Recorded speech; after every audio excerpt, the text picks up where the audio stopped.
오늘 우리 하나님의 말씀은 야고보서 4장 13절에서 17절입니다. 야고보서 4장 13절에서 17절 말씀 제가 봉독해 드립니다.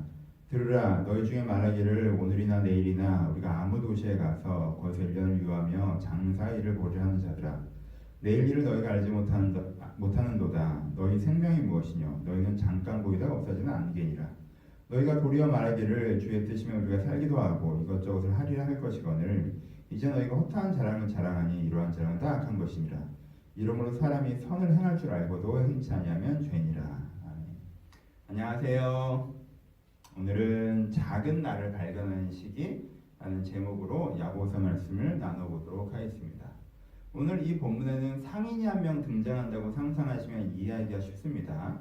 당시에는 대상인들이 있었죠. 이 대륙에서 저 대륙까지 이쪽에는 있지만 저쪽에는 없는 물품을 실어 날라서 큰 이익을 보는 대상인들이 있었던 시대입니다. 그 그림을 그리고 오늘 본문을 한번 봅시다. 예를 들어서 당시에는 후추가 되게 귀했어요. 남인도에서 나는 후추를 그리스와 로마 사람들이 굉장히 좋아했거든요. 그래서요, 이 후추가 무게로 치자면 금보다 더 비쌌다고 얘기합니다. 그러니 상인들에게 얼마나 이게 황금의 아이템이겠어요. 남인도 쪽의 후추를 이렇게 들고 배송량만이 맞나? 이렇게 들고 이동을 해서 이쪽에 갖다 주면 엄청난 마진이 남는다는 거죠. 그 당시에 그런 상인들이 많았어요. 그래서 남인도에서 생산되는 그 후추를 인도 상인들이 이렇게 중동까지 갖고 왔겠죠. 그럼 아라비아 상인이 그거는 이 상인한테 사서 아마도 뭐 로마까지 갈 수도 있었겠지만 뭐 터키나 유대 쪽에서 또 다른 상인한테 팔 수 있겠죠. 그럼 그 사람들이 이걸 그리스나 로마까지 가져가서 팔 수 있는, 그럼 이제 큰 수익을 다 유통 과정에 있는 사람들이 보는 이런 구조를 당시에 가지고 있었다는 거예요. 이 그림을 갖고 이 본문을 보세요. 그러면 이 본문에 있는 상인이 어떤 상황인 것 같아요? 뭔가 그냥 후추로 예를 들었으니 후추로 얘기를 해봅시다. 이 유대 상인이 이 아라비아 상인한테 엄청난 양의 후추를 구입을 한 거예요. 이 황금 아이템, 이거 구하기 어려운 건데 얼마나 구입을 했어요? 1년을 팔아먹을 정도, 이게 엄청난 양을 1년을 팔아먹을 정도로 구입을 한 거예요. 그리고 우리가 아무 도시에 가서 이거 내가 로마로 가져가서 그리스 뭐 아테네로 가져가서 내가 1년 동안 팔아야겠다. 그런 게 엄청난 이윤을 남기겠구나. 지금 이 얘기를 하고 있는 거죠. 그렇죠? 여러분, 이게 뭐가 문제가 되죠? 별로 문제될 게 없잖아요. 내가 이 상인이 어떤 희귀 아이템을 내가 어렵게 구해서 저기 이게 고가에 파니까 가서 이제 팔아야겠지? 와, 이제 난 신났다. 이게 뭐가 문제가 되죠? 왜 이걸 허탄한 자랑이라고 말씀하시죠? 여러분, 거기서 우리가 한 가지 생각해 볼 게 있어요. 여러분, 당시에 여기서는 완전히 싼 후추가 여기서 미친 듯이 비싸요. 이거 갖다가 팔기만 하면 엄청난 수익을 가질 수가 있어요. 그럼 여러분, 상식적으로 보면 굉장히 많은 사람들이 이 사업에 뛰어들어야 되잖아요. 그럼 이 사업에 굉장히 많은 사람들이 뛰어들면 물량이 많아지면 가격이 떨어지고, 이런 어떤 경제적인 원리가 그 당시에도 돌아가야 되잖아요. 그런데 왜 그렇게 되지 않고 여전히 얘가 비쌀까요? 세 가지 이유가 있겠죠. 첫 번째, 산지에서 아무리 잘 팔려봐야 생산이 조금밖에 안 되던가, 그렇죠? 두 번째, 누군가 이걸 루트를 독점하고 있어 다른 사람이 참여할 수 없게 막아놨던가. 세 번째, 이 이동 자체가 너무너무 어려운 일이라 손실률이 높던가. 그렇죠? 세 가지가 다 이유가 있었겠죠. 그렇죠? 근데 특별히 세 번째 이유가 되게 컸어요. 이 상인을 하기가 어려웠던 이유가 요즘처럼 무슨 그냥 KTX 같은 거 타고 가고 자동차 타고 가고 뭐 컨테이너를 쏘고 이런 게 아니잖아요. 그 당시엔 낙타에 이 말에 이걸 싣고 이렇게 긴 길을 가는 거란 말이에요. 그럼 세 가지 문제가 생기죠. 첫 번째, 중간에 치안이 확보가 안 돼 있어요. 이게 제일 큰 문제죠. 이건 대상인은 자주 도적대의 표적이었어요. 대상인들이 이 도적을 표적으로 삼아서 이 도적대들이 대상을 표적으로 삼아서 그걸 뺏으려고 맘먹고 있는 도적대들이 많았단 말이에요. 왜냐하면 그 당시에는요, 국경지역이나 이동지역이나 뭐 경찰관이 있거나 치안 있는 게 아니니까 스스로 지켜야 된단 말이에요. 그러니까 당시엔 대상이 스스로 군대를 어느 정도 용병들을 데리고 있는 문화였단 말이에요. 그렇죠? 그러니까 도둑들이 되게 많았어요. 이게 위험한 일이었다고 생각해요. 두 번째, 길 자체가 험합니다. 이렇게 아스팔트로 깔려진 길을 가는 게 아니잖아요. 어떻게 가는 거예요? 그냥 낙타는 아니고 낙타와 말에 이걸 나귀 같은 데 싣고 가는 거예요. 그걸 갖고 막 높은 험한 골짜기를 지나가야 돼요. 높은 산도 넘어가야 돼요. 험한 계곡물도 지나가야 돼요. 이게 쉽지 않은 일이란 말이에요. 그렇죠? 그러면 어떻게 하겠어요? 이렇게 내가 이 얇은 어떤 그런 계곡 사이 이게 무서운 길을 가고 있는데 낙이 한 마리가 딱 떨어져. 그럼 어떻게 된 거예요? 그 낙이 등에 있었던 물건은 다 없어지는 거예요. 이게 계곡물을 이렇게 걸어가고 있는데 말 한 마리가 떨어져요. 그럼 그 말 등 뒤에 실려 있는 건 없어지는 거예요. 그러니까 이게 길 자체가 되게 험했어요. 그렇게만 험했을까요? 여러분 이게 그냥 내비게이션 보고 가는 게 아니잖아요. 이 길을 잘못 들 수도 있고요. 사막이나 광야 구간을 지나야 되는데 그때 길을 잃어버릴 수도 있고요. 그렇죠? 되게 안 좋은 날씨를 만날 수도 있고요. 길을 잃었는데 물이 떨어지거나 음식이 떨어질 수도 있고요. 이게 난관이 한두 개가 아니라고요. 그렇죠? 만약 여기에 바닷길이 포함되어 있으면 풍랑을 만나서 배가 뒤집어지면 그냥 다 수몰되는 거고요. 중간에 내가 어떤 그 야영지에서 뭐 짐승떼들을 뭐 이렇게 그 짐승을 만나도 내가 큰 어려움을 당하는 거고요. 그러니까 여기서 A라는 지역에서 B라는 지역까지 가는 이 과정이 이 상인의 핵심이에요. 여기서 이거 물건을 사느냐가 핵심이 아니라 여기서 물건을 파느냐가 핵심이 아니라 거기에 물건을 팔고 여기서는 물건이 비싸요. 근데 왜 이게 어려우냐면 이 상인의 핵심은 어떻게 이 과정을 견뎌내는가가 가장 중요한 거란 말이에요. 그렇죠? 근데 여기 나오면 이 사람은 어때요? 그 과정을 생각을 안 하죠. 내가 지금 물건을 샀으니까 그 도시에 가서 이제 팔기만 하면 내가 큰 부자가 될 거야 라고 이러고 있단 말이에요. 뭘 생각 안 해요? 이 중간에 엄청난 내 손으로 어떻게 할 수 없는 많은 일들이 있다는 것을 생각을 안 하고 있다는 말이에요. 그게 문제라고 하는 거예요. 그게 허탄한 자랑이라고 하는 거예요. 허탄한 자랑. 되지도 않았는데 자랑을 한다는 거지. 그치? 아시겠어요? 그러니까 이 사람 야고보가 이 예를 들은 이 상인의 모습의 핵심 문제는 뭐냐면요. 자만의 문제입니다. 내가 계획을 세우고 그 계획대로 다 될 거라고 생각하는 거예요. 인생이 내 계획 안에 담겨 있다고 생각하는 사람이에요. 그렇죠? 이게 문제라고 야고보는 얘기해요. 이건 세 가지 문제를 만들어야 합니다. 첫 번째 무슨 문제가 생겨요? 준비를 못합니다. 내가 A라는 곳에 출발해서 B라는 곳에 도착해서 하는데 과정에 얼마만큼의 어려움이 있을까라는 고민을 하는 사람은 준비라는 걸 할 수 있어요. 근데 내가 여기서 샀으니까 여기서 팔면 되지 라고 간단하게 생각하는 사람은 준비를 할 수가 없잖아요. 여러분 중간에 도적질을 만들 수 있어. 그러니까 용병을 구해야겠다. 준비를 할 수 있잖아요. 그 중간에 길이 되게 험할 거야. 그러니까 내가 지도를 내가 잘 챙겨놔야겠다. 준비를 할 수 있잖아요. 이게 나귀 한 마리 떠내려가면 내가 이거 얼마나 끝장인데, 그러니까 나귀 떼를 내가 당장 경비가 많이 들을 때 나귀를 되게 많이 사서 나귀 한 마리당 짐을 되게 줄여야겠다. 나귀가 힘들지 않게 떨어지지 않게. 너무 많이 실었다가 떨어져 버리면 끝장이니까 준비를 할 수 있잖아요. 그렇죠? 그러니까 내가 그냥 잘 될 거라고 생각하지 않고 중간에 어떤 어려움이 있을 수 있다는 걸 생각을 하고 있으면요. 준비라는 걸 할 수 있어요. 준비로 완벽하게 대처할 수는 없지만 준비하지 않는 것보다 많이 대처할 수 있겠죠. 그렇죠? 이게 첫 번째. 첫 번째 문제는 준비를 못한다는 거예요. 두 번째, 절망이 커집니다. 자만한 사람은 절망이 커져요. 모든 게 내 계획대로 될 거라고 생각하는 사람은 절망이 커져요. 여러분 자만이 커질수록 그 높이만큼 절망이 깊어져요. 왜? 다 잘 될 거라고 생각하고 있었잖아요. 내 생각대로 될 수 있을 거라고 생각하고 있잖아요. 근데 그게 안 되면 확 무너지죠. 포인트를 아시겠어요? 내가 이 계획을 세우지만 이게 잘 안 될 수도 있어 라고 생각하는 사람은요, 잘 안 될 때 그렇게 놀라질 않아요. 그리고 이걸 해결해가는, 대응해가는 태도로 빨리 전환을 할 수가 있다고. 근데 그냥 내 계획대로 다 잘 될 거라고 생각했던 사람은 이 계획이 좀만 틀어져도 거기서 확 무너져 버린다는 거예요. 절망이 너무 깊어져요. 이거랑 비슷한 건데 좀 구별해서 얘기하면 세 번째, 원망에 빠지기도 합니다. 여러분 안 좋은 일이 있을 수도 있다. 아니면 안 좋은 일이 일어나는 게 좀 당연하다.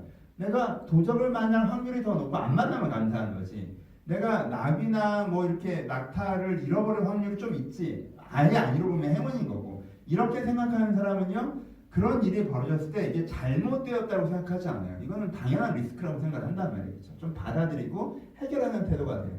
근데 이런 일이 안 일어나는 게 맞다고 생각하는 사람, 이런 일이 안 일어나는 게 맞다고 생각하는 사람은요, 그런 일을 벌이잖아요. 그럼 이게 잘못됐다고 생각해요. 사람이 잘못됐다고 생각하면 뭘 찾아요? 원인을 찾죠. 누구 때문에 이 잘못이 일어났는지 찾죠. 그렇죠? 그러니까 자기 인생이 계획대로 돼야 된다고 생각했던 사람은요, 중간에 계획대로 안 됐을 때 누구 탓을 하기 시작해요. 부모 탓을 하건 자기 탓을 하건 뭐 누구 탓을 하건 탓을 한단 말이에요. 그러니까 그 탓을 하는 동안 이 원망에 빠져서 못 움직이는 경향이 많아요. 지금 앞으로 문제 해결, 그런 일은 생긴다니까. 누구 잘못이 아니라도. 그리고 누군가 또 잘못을 해요. 항상 그건 상수예요. 나도 잘못을 하고 부모도 잘못을 하고 친구도 잘못을 하고 동료도 잘못을 하고 원래 하다 보면 누군가 내 인생에 잘못을 하지. 그럼 아무도 내 인생에 잘못을 안 할 줄 알았어요? 그렇지 않잖아요. 그렇죠? 그러니까 그걸 빨리 받아들이고 넘어가야 되는데 누구도 나 자신 포함해서 누구도 잘못을 하면 안 되고 문제가 생기면 안 된다고 생각하는 사람들은 원망을 하다가 시간을 더디 보내는 경우들이 있다는 거죠. 이게 세 번째 문제예요. 자만의 네 번째 문제는 뭐예요? 신앙으로서는 이게 제일 중요한 건데 자만한 사람, 자기 계획대로 다 될 거라고 생각하는 사람, 인생이 내 손 안에 담겨 있다고 생각하는 사람, 내 계획이 인생을 담고 있다고 생각하는 사람은 무슨 문제가 생겨요? 네 번째, 하나님께 귀 기울임이 없어집니다. 이게 제일 큰 문제예요. 여러분 내 계획 안에 인생을 담을 수가 없어요. 그렇죠? 그래서 우리는 어떻게 해야 돼요? 이게 하나님께 귀를 기울여야 돼요. 귀를 기울이면서 내가 인도하심도 받고 내가 보호하심도 받고 내가 견딜 수 있는 용기도 얻고 내가 소망도 구하고 위로도 얻고 내가 여기서 출발하지만 저기로 정말 도착할 수 있을까? 라는 그 인생길을 걸어가는데 그 인생길을 걸어가는 와중에 내가 하나님으로부터 어떻게 할까 해서 인도도 받고 어려운 일이 생길 수밖에 없었지만 어려운 일이 생겼을 때 하나님의 위로도 받고 하나님이 주시는 소망도 얻고 이렇게 주님께서 주시는 그 말씀, 인도하심, 보호하심 속에서 살아가야 되는데 내가 내 인생이 내 손 안에 있다고 내 계획에 딱 붙잡혀 있는 사람은 뭐가 문제가 생겨요? 귀 기울이지 않는다는 거예요. 그렇죠? 자기 계획에 자만하느라 귀 기울이지 않고요. 자기 실패에 실망하느라 귀 기울이지 않고요. 원하지 않는 일들에 대해서 누군가에서 원망하느라 귀 기울이지 않습니다. 하나님께서 어떻게 생각하십니까? 하나님께서 어떻게 원하십니까? 자, 어떤 마음을 먹어야 됩니까? 이런 것들, 귀 기울이는 것들이 없다는 게 자만의 문제입니다. 그러니 우리는 뭘 배워야 돼요? 겸손을 배우셔야 돼요. 겸손이라는 게 뭐예요? 내 계획 미안해요. 인생에 내 계획이 다 담기지 않는다는 이렇게 헷갈려요. 내 계획에 인생이 다 담기지 않는다는 것을 기억하고 겸손해야 돼요. 그래서 내 손에 담기지 않는 부분에 대해서 하나님의 조언과 격려를 들으려고 하는 겸손이 필요해요. 내가 다 해결할 수 없는 어려움이 닥치기 때문에 내가 준비하려고 하는 겸손이 필요해요. 그런 일이 닥쳤다 할지라도 내가 원망하거나 좌절하지 말고 그것을 풀어나갈 수 있는 마음을 먹는 겸손함이 우리 가운데 필요하다는 것입니다. 이것들에 대해서 좀 더 설명할 수 있는 예로 다른 본문을 좀 살펴봅시다. 사도행전 27장 본문인데요. 이 본문에는요, 바울이 로마로 이제 납송되는 그 과정이 나오는 본문이에요. 보시면 바울이 죄수가 돼서요, 이 배를 타고 이제 로마로 쫙 압송되는데 그 과정에서 뭘 만나요? 풍랑을 만납니다. 굉장히 심각한 풍랑을 만나죠. 성경은요, 이 풍랑의 과정을 굉장히 자세하게 기록할 수 있어요. 사도행전 27장이요. 13절부터 제가 중간중간 읽어드릴게요. 맨 처음엔 좋았어요. 남풍이 순하게 불매 저희가 득이한 줄 알고 닻을 감아 해변 가까이 가고 행선하더니라고 나와요. 그렇죠? 바람, 눈앞에 바람이 되게 좋으니까 이 바람을 타고 가면 되겠구나 하고 자기 계획을 딱 세우고 자신감 있는 상태로 갔어요. 그런데 무슨 일이 벌어져요? 얼마 못되어 섬 가운데서 유라굴라는 광풍이 대적하니 갑자기 태풍이 닥치기 시작해요. 배가 밀려 바람에 맞추어 갈 수가 없어 가는 대로 두고 쫓겨가다. 무슨 뜻인지 알겠죠? 내가 바람을 맞고 내가 내 방향으로 가야 되는데 이 광풍이 부니까 그럴 수가 없어요. 그러니까 어떻게 돼요? 그냥 바람 부는 대로 배가 이제 밀려다니고 뒤집어지지 않으면 다행이에요. 그 다음부터는 무슨 생각만 해요? 그렇죠? 그 다음부터는요, 방향 이런 거 생각 못 하고요, 이렇게 떠밀려 가면서 뒤집어지지 않을 생각만 하는 거예요. 간신히 하루 그 다음에 보면 간신히 거루를 잡아서 줄을 잡고 선체를 돌려 감으려고 하는데 두려워서 연장을 다 내리고 그냥 쫓겨가더니 심히 애쓰다가 이튿날 사원들이 짐을 다 바다에 풀어버리고 사흘째 되는 배의 기구를 저희 손으로 다 버리니라고 표현해요. 그러니까 풍랑이 이게 하루 이틀이 아닌 거예요. 맨 처음에는 연장을 내리고 그날 그냥 쫓아가는 거예요. 그냥 도시고 뭐고 다 내리고 이제는 그냥 바람 부는 대로 가다가 이러다 뒤집히겠구나 싶으니까 그 다음에 뭘 버려요? 짐들을 다 바다에 버려요. 근데 이 짐을 버리고 뒤집히겠구나 싶으니까 배에서 쓰는 기구들까지 다 버려요. 그렇죠? 그렇게 버려요. 풍랑이 그렇게 심했어요. 그래서 여러 날 동안 그 다음에 보면 여러 날 동안 해와 별이 보이지 않고 큰 풍랑을 그대로 있으며 구원의 여망이 다 없어졌더라. 그렇죠? 해와 별이 보이지도 않고 큰 풍랑이 계속 있으니까 희망이 다 없어졌어요. 여러 사람이 오래 먹지 못함에 이렇게 표현해요. 그렇죠? 그러니까 어떤 상황인지 알겠죠? 이 풍랑이 닥쳐서요. 처음에 내 방향을 포기하고요. 그 다음에 뒤집어질까봐 물건을 다 버리고요. 그 다음에 그래도 계속 하늘의 별이 보이지 않으니까 이제 우리가 어떻게 할 수가 없구나. 그런데 이제 먹을 것도 다 버려서 배고프고요. 완전 이런 상황에 갇혀요. 그렇죠? 누가? 바울이. 이런 상황을 만난 바울은 어떻습니까? 무기력하죠. 무기력해요. 내가 죄인이어서 저 배를 안 탈 수가 있어요? 아니요. 그냥 끌려가는 대로 타야 돼요. 그럼 풍랑이 왔어요. 근데 예수님처럼 막 풍랑을 잔잔하라 그래서 잔잔해져요? 아니요. 지금 며칠째 풍랑이 부는데 이리 떠밀리고 저리 나뒹굴고 바울의 현실이에요. 자기가 어떻게 할 수 없는 상황에서 풍랑을 잠잠케 하는 것도 아니고 이 풍랑을 피해가는 것도 아니고 그냥 그 풍랑 속에 던져져서 이리 구리고 저리 구르는 게 지금 바울의 현실이에요. 그럼 바울은 거기서 어떻게 합니까? 그래서 다른 사람들은 절망했어요. 다른 사람들은 원망했을 거예요. 다른 사람들은 포기했어요. 그렇죠? 이 사람들이 뭐라고 그래요? 구원의 여망이 다 없어졌더라. 그렇죠? 구원의 희망이 없다라고 얘기하잖아요. 이게 끝났구나. 이 환경을 보니까. 다른 사람은 그랬어요. 그 몇 절은 어떻게 했는데 저희가 들게 한 줄 알고 우리 잘 될 거다 라고 하다가 잘 안 되니까 완전 절망한 상태예요. 그렇죠? 근데 바울은 어떻게 합니까? 바울은요 귀 기울이죠. 바울은 귀 기울여요. 맨 처음에 뭐라고 그러냐면 맨 처음에 바울은요 하나님께 9절에 여러 날 걸려 금식하는 절기가 이미 지났으므로 행선에게 위태한지라 바울이 저희를 권하여 말하되 여러분이요 내가 보니 이번 행선에 화물과 백분이 아니라 우리 생명도 타격에 많은 손해가 있으리라 하되 백부장과 백부장이 선장과 선주의 말을 바울의 말보다 더 믿더라라고 얘기했죠. 그럼 바울이 이걸 알았어도 못하는 풍랑이 있었던 걸 알았어도 이걸 자기가 안 타지 못하는 죄인이 끌려가는 무기력함이 있었어요. 근데 바울은 어땠어요? 하나님께 귀 기울였죠. 뭘 알고 있었어요? 풍랑이 올 걸 알고 있었어요. 여러분 별거 아닌 것 같지만요. 알고 당하는 사람이랑 모르고 당하는 사람은 완전 큰 차이가 있습니다. 그렇죠? 그러니까 어떤 일이 벌어졌을 때 이런 일이 왜 벌어져라고 완전히 무너져 내린 사람과 일이 벌어질 수도 있어 라고 수용하는 사람 사이에는 큰 차이가 있다. 그 다음에 바울이 또 뭐가 있어요? 그 다음에 뒷부분을 읽어보면요 22절에 내가 너희를 권하니 이제 너희는 이제 안심하라.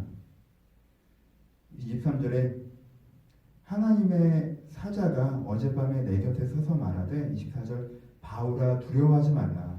내가 가이사 앞에 서야 하겠고 또 하나님께서 너와 함께 행사한 자들을 다 내게 주셨다 하였으니 바울이 귀 기울이는 가운데 기도하는 건데 뭘 들어요? 바울아 두려워 말라. 바울이 두려워했어요. 여러분 무기력했어요. 바울이 끄떡도 없었던 게 아니에요. 이러다 죽는 거 아니까 두려워했어요. 근데 하나님께서 그 후반부에 태풍 후반부에 나타나 뭐라고 말씀하셨어요? 두려워하지 말라 말씀하시죠. 바울이 그 말씀을 듣고 뭘 봐요? 희망을 보죠. 여러분 이게 바울의 모습이에요. 이게 어떤 사람? 겸손한 사람의 모습이죠. 인생이 내 손에 담겨 있지 않아요. 우리 인생에 때로 태풍이 닥친다고요. 그 태풍이 내 계획을 완전히 꺾어버리고 나를 완전 떠밀려봐요. 난 그냥 환경에 떠밀려봐요. 환경에 떠밀려가다 보니까 어느 날 보니까 내가 원하지도 않는데 그냥 던져져 있어. 그냥 던져만 있어. 떠밀려오는 과중에 내 재능도 다 잃어버렸고 역량도 다 잃어버렸고 그렇죠. 정서적인 에너지도 다 잃어버렸어. 먹을 음식도 없고 뭘 해나갈 기구와 도구도 없어. 그래서 내 희망이 다 끊어졌구나. 여러분 이럴 때 있죠. 잘 될 거라고 생각했던 사람, 자기 계획을 확신했던 사람은요, 이때 절망해버려요. 근데요, 이 바울 같은 사람은 이때 주님께 귀 기울입니다. 하나님, 어떻게 해야 되겠습니까? 하나님, 어떻게 하시겠습니까? 그때 하나님의 음성을 듣는 거예요.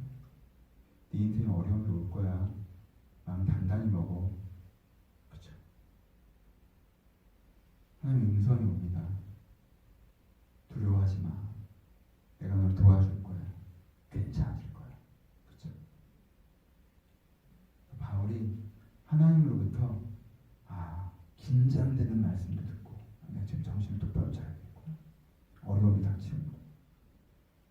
소망의 말씀 듣고 이제는 이게 해결되겠구나. 그래서 그 마음에 중심을 잡아갈 수 있었다는 것입니다. 그러니 우리는 내 계획대로 다 되겠지라고 생각하는 허탄한 자랑을 자랑하는 상인 같은 마음이 되어서는 안 되고, 우리는 이 바울처럼 내 인생이 내 뜻대로 되지 않지만 그 속에서 하나님의 말씀에 귀 기울이며 주님의 인도와 위로 가운데, 주님의 주신 희망 가운데 살아가는 사람이 되어야 합니다. 말씀 마칩시다. 우리는 지금 특별한 경험을 하고 있습니다.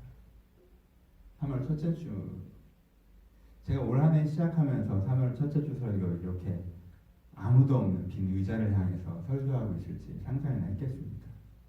정말 우리의 삶이 잠깐 있다가 사라진 안개와 같다라고 느껴집니다.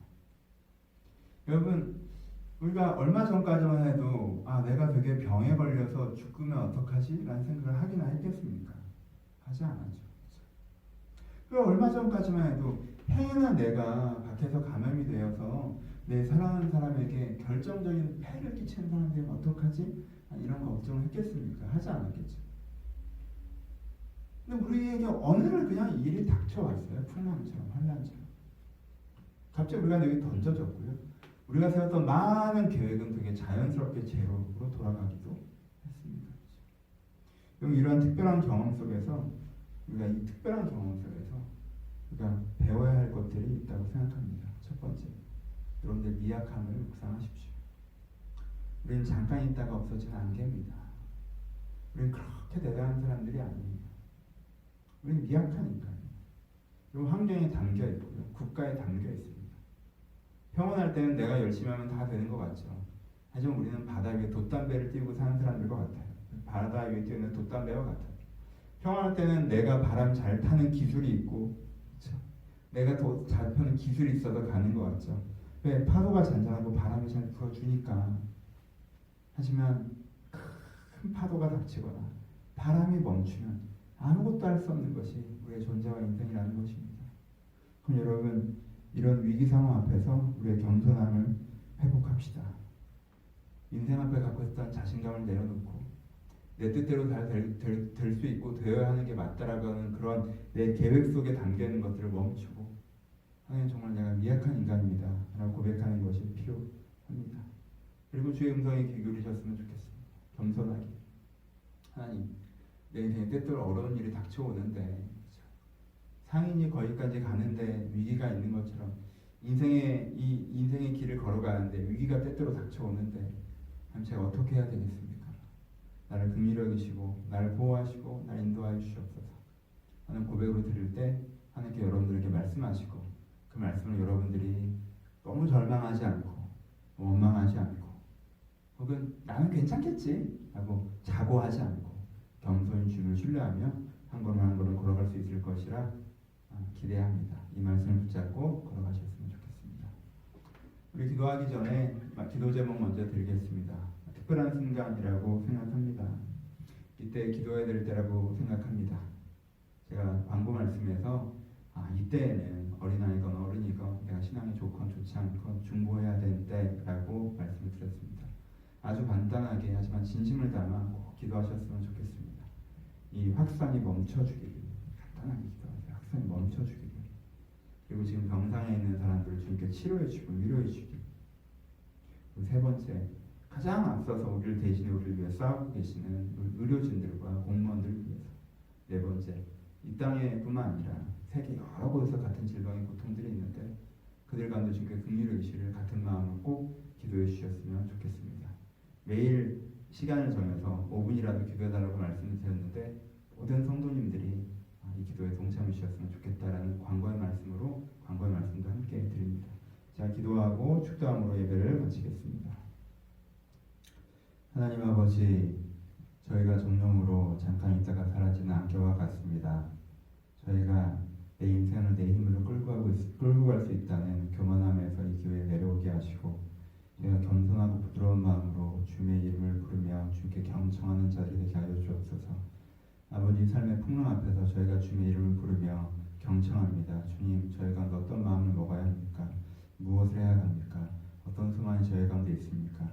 저희가 주님 앞에 간구하며 듣고자 하오니 저희 한 사람 한 사람들께서 말씀하시고 위로하시고 격려하시고 소망을 허락하여 주시옵소서. 하나님, 어려운 이 땅을 위해서 중보합니다. 저희 남해성 가족들의 건강을 지켜주시고 이 땅에 퍼지고 있는 질병의 확산이 멈춰지게 하시고 누구보다 먼저 전방에서 싸우고 있는 의료진들과 그리고 공무원들을 위해서 주님께서 축복하셔서 지혜와 능력과 건강을 허락하시고 이미 병상에 누워 고통하지 않은 것과 함께 하셔서 그들이 치유돼서 일어날 수 있도록 주님께 은혜를 부어주시며 또한 이 땅뿐만 아니라 세계 곳곳에서 같은 질병으로 고통받고 있는 자들과 주님께서 함께 하셔서 이 일들이 속히 해결될 수 있도록 주여 이 땅과 은혜를 허락하여 주시옵소서. 이제 우리 주 예수 그리스도의 은혜와 하나님 아버지의 사랑하심과 성령의 교통하심이 주님을 바라보며 주님의 긍휼을 구하는 모든 신명 가운데 이제부터 영원토록 함께 있을지어다. 아멘. 예배를 마쳤습니다. 온라인으로 드려진 예배지만 여러분들 진심의 고백들이 나눠지는